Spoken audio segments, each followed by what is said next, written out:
Nakabaliktad at nakahambalang sa kahabaan ng sitio Umasbag, Taloy Sur, Tuba, Benguet ang SUV na ito ng aming maabutan pasado 1:00 ng hapon nitong March 10. Nagkalat ang mga basag na parte ng sasakyan.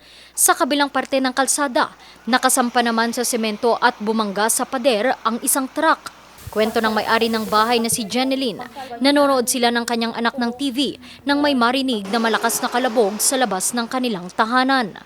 Oo, kasi natakot nga kami. Syempre, dito kami Dito lang kami. Yung lakas niya talagang akala mo babangga na sa'yo. Yun na yung narinig namin. Yung impact na bumalabog na sobrang lakas. Yun na natakot na kami.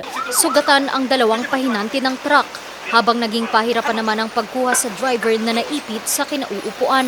Sa lakas ng impact ng pagbangga ng truck na ito sa pader ay makikita natin na maging ang pader ay nawasak at ang harapang bahagi naman ng truck ay basag ang mga salamin. Kita natin na wasak din ang mga parte at maging ang mga pasalubong na siguro iuuwi nila sa kanilang mga pamilya ay nagkalat na rin sa sahig.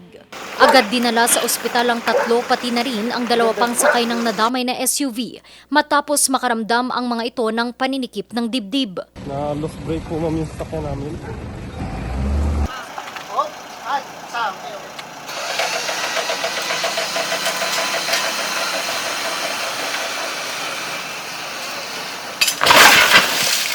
Sa paunang investigasyon ng Tuba PNP, bagamat walang mabigat na dala ang truck, nawalan di umano ito ng preno sa pababang bahagi ng kalsada.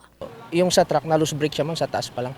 Pagdating niya dito sa may sharp curve na dito ma'am, sinubukan niya talaga na ano niya yung preno ma'am, hindi na kumapit yung preno ma'am kayo. Nasapok niya itong Toyota Fortuner ma'am, kaya tumaob siya, dumiretso na siya doon sa may parapet. Kaya doon na siya doon siya bumunggo sa may wall doon ma'am, sa may gilid. Nagpapatuloy pa rin naman ang investigasyon sa naturang aksidente. Pinag-iingat din ang lahat ng motorista para maiwasan ang ganitong mga insidente. Randy Guzman, RNG News.